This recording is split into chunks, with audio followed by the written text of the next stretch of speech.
guys, Strogdor here, and welcome to a slightly new series.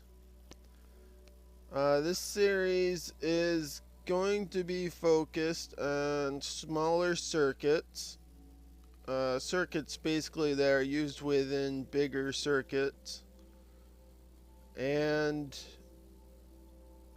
it's still going to be a tutorial series, so I will be showing you how to build these things, but the way this series is going to differ is I'm going to explain how you can, go from one design to another one and give you more information than I do on my tutorials. So today I am going to show you some monostable circuits and hopper timers, and I'm going to explain a little bit on them. So this right here is a rising edge monostable, and what that means is it will emit a pulse when it's going from off to on. So when this lever is going from off to on, it will emit a pulse. And since it's a rising edge, it will not emit a pulse when it goes from on to off. So it's on right now, and we turned it off and it didn't make a pulse. So that's what that one does, and I'll show you how to build these three coming up after I explain all three of them. So this is a rising edge one, and this is a falling edge monostable. The only difference between these two is there is a torch hooked up to our lever to invert the signal. So what falling edge means is that it will emit a pulse going from on to off. So if I turn this lever on, it will not turn the light on. And if I turn it off, so going from on to off, it will emit a pulse. So these are a little bit different from each other. They do the same thing and they create a pulse. It's just when they create the pulse. So this one does it from off to on. This one does it from on to off. And what this is a dual edge monostable. Now they all stem from this same design. Basically this one just has two of them stacked in next to each other. So if you look at this whole line right here, that's the same thing as that. Now if you look back here, we kind of have this setup of this one pointing into one of them, and then the other side is exactly the same as this one. So this side right here is our rising edge monostable, and this one is our falling edge monostable. Now we hooked up their inputs together so they work as one. So what this does, and again this is called a dual edge monostable, which means it creates a pulse going from off to on and on to off.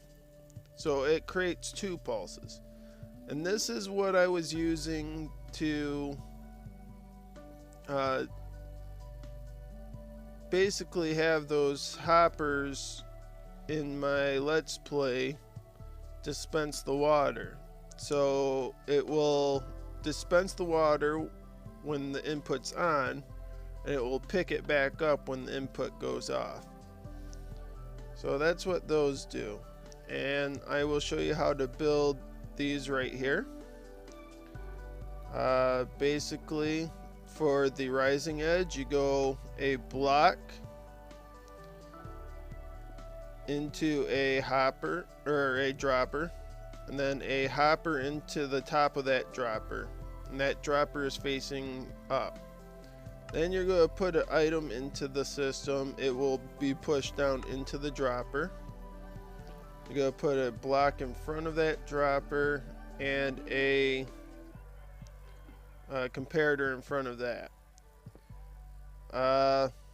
Then you go ahead and put your lever there.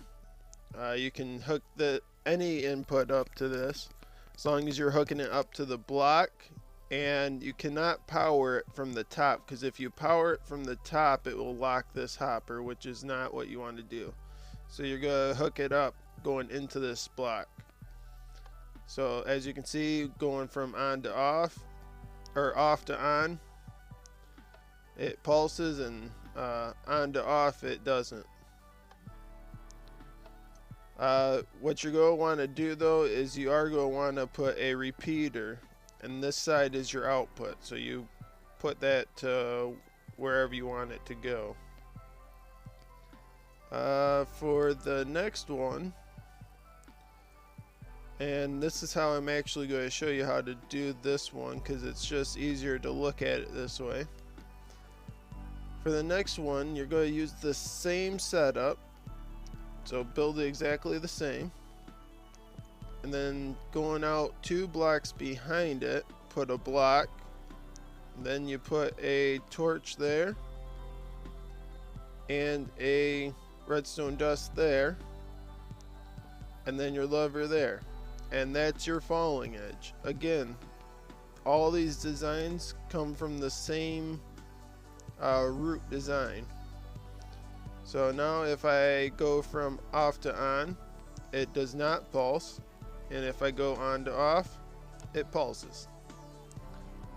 And then for the dual edge is literally the first design and the second design put together. So we're going to go ahead and just do 2 of them. We're going to build them at the same time. So a block there, a dropper facing up, a hopper facing down into it, a block in front of it so you can place your comparators there, block in front of that so you can place your repeaters, and then a block in front of that so you can place redstone dust. And that's the main difference of this one. You do have to have the repeaters, and they have to be connected, so it's one output, one input. And then the input is a little bit different in that you have to set it up so one side isn't inverted and the other side is. So this side isn't inverted, this side is, and we hook those up to our droppers through that block. Again, do not hook these up directly to the droppers, because then the droppers would power, which would lock the hoppers. So these 2 blocks right here are very important. So now if I put a lever on that, here we'll put it on top so we can see the redstone dust when I turn it. Oh, and you gotta make sure to always put items into your droppers. So the redstone dust turns on, the redstone dust turns off. Next thing I'm going to show you is a variation on this. It's the exact same thing, other than the parts are laid out a little bit different. And this is what I actually used in my Let's Play world. I used the more compact version. So you're going to use droppers again, but this time they're going to face this way. But you're still going to put a hopper going into that hole. Then you're going to put an item in each of these. Then you're going to put a couple blocks, one on each of those droppers. Now you're going to crouch and place a repeater going into those blocks, on top of your hoppers. You're going to take comparators coming out of your hoppers and repeaters coming out of those comparators and redstone dust. And that's your output. The input, you're going to crouch and going on top of one of these comparators, you're going to put a block. And then on the side of the block going into the other repeater, you're going to put a redstone torch. So here's your your output, and this block right here is your input. So if I put a lever there, flip it on, it goes pulses and pulses. Another thing that this is good for is it turns a lever into a button if you ever need that. So if you click it once, it creates a pulse. Click it again, it creates another pulse. Another few things to say about these. The uses. It can be used as a pulse limiter, so if I put a button on this, the button has a fairly long pulse compared to the pulse of the system. So if I do that, notice how long that stays on compared to the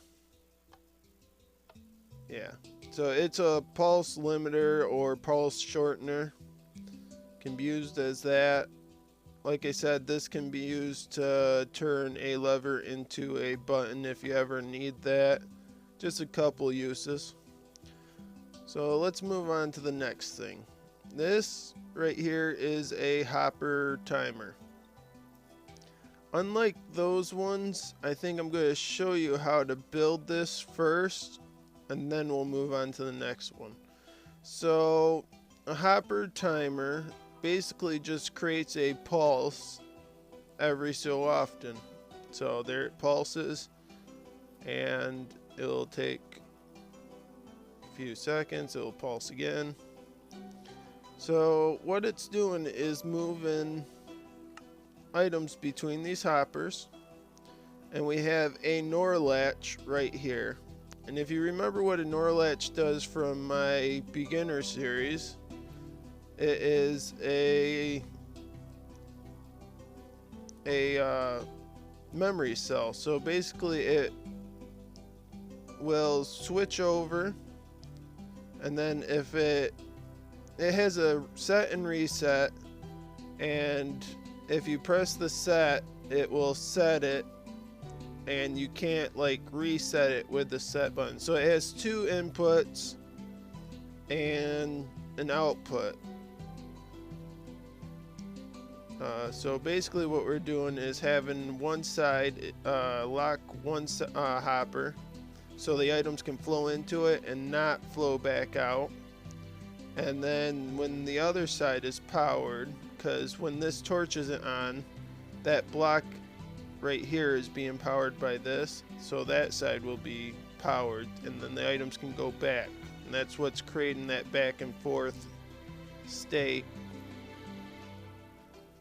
You're taking comparators coming out of it to switch the NOR latch over back and forth. So let's go ahead and build this quick. So basically we're going to go 2 blocks, a space, another 2 blocks, and then another block. Then you're going to put a torch right there. Then you're going to take redstone dust, place it there, place a repeater there, going into a block, into a torch. The torch should turn off. Then you're going to go into redstone dust, into a repeater. And that's your NOR latch. So if I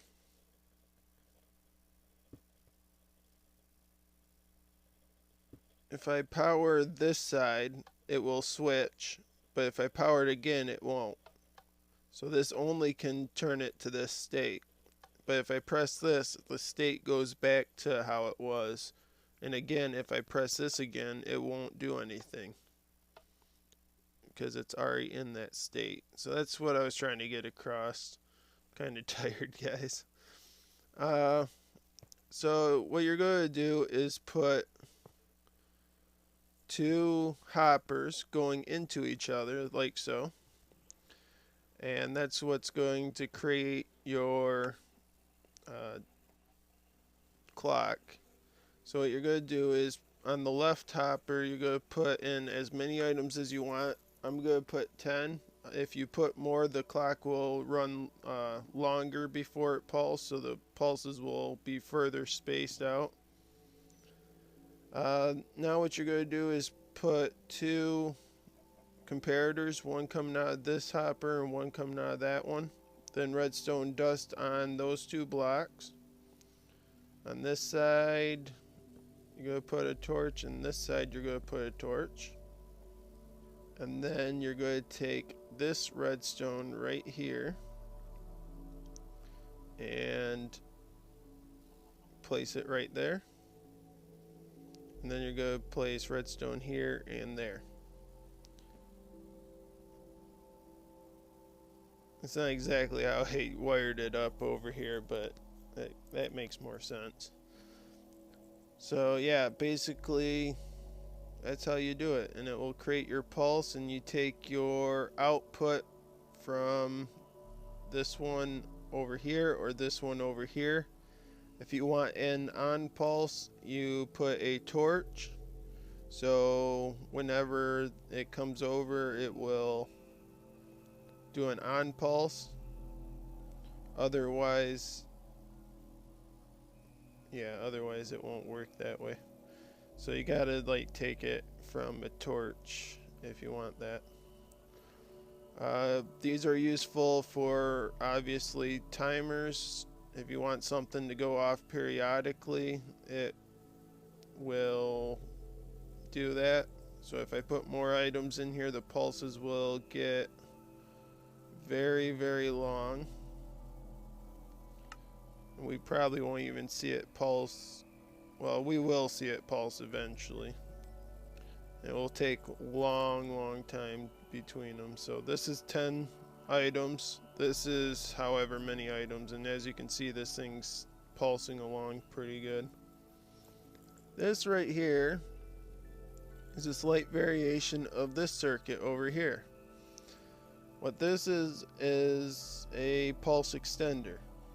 So what this does is, like those over there, modify our pulse. So those over there will shorten the pulse. So a button was longer than the pulses over there. So if we press it,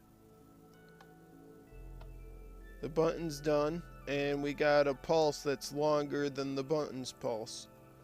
So it extends it. Again, for comparison, if I press this, that's how long the button's pulse is, and pressing this will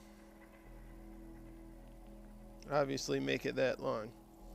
The uses of this thing are kind of obvious. They extend the pulse if you need a long pulse, like we need in our wheat and carrot farm in the Let's Play world. We needed the pulse to be lengthened so the water had enough time to flow all the items down the crops. So yeah, let's go ahead and build this. Again, it's a slight variation of that.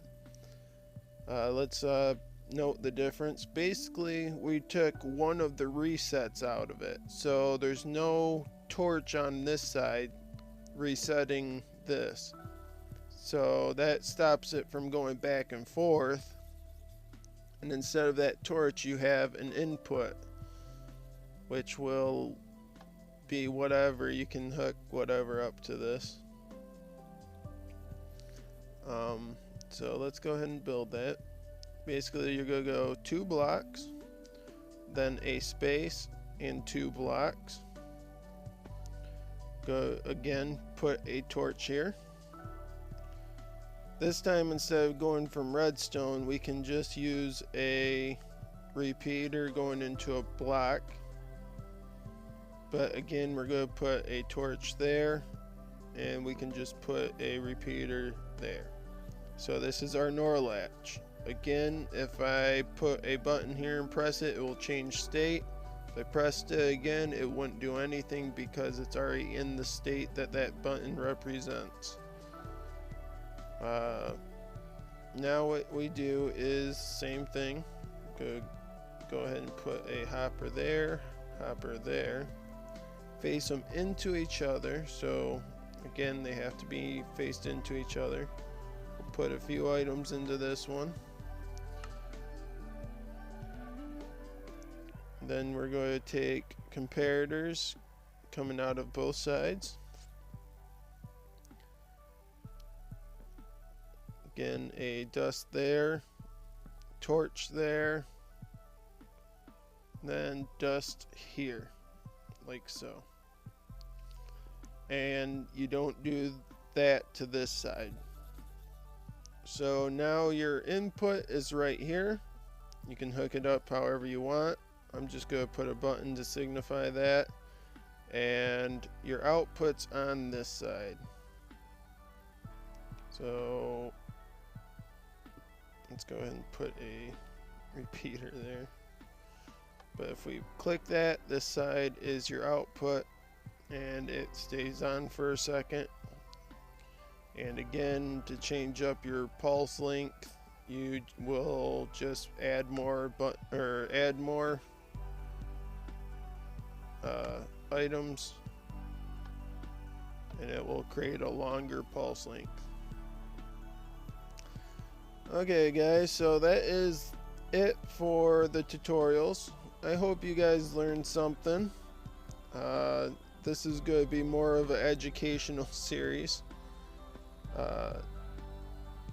Hopefully you find this useful. I would like feedback. Let me know what you guys think, if I should continue these.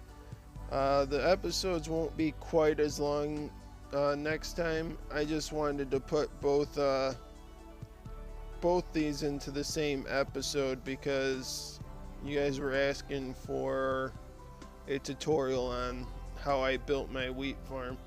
Basically what I did is use this pulse lengthener, hopper pulse lengthener, and I hooked the output of that to the input of this, and then I hooked the output of this to the dispensers with the water. I actually used this one though, and if you watch the Let's Play video, you could probably make more sense of that because I actually build it there. This actually will explain the parts that I didn't explain. So yeah, I hope you guys enjoyed. Please leave a like and subscribe. I will see you guys next time. Have a nice day. Bye bye.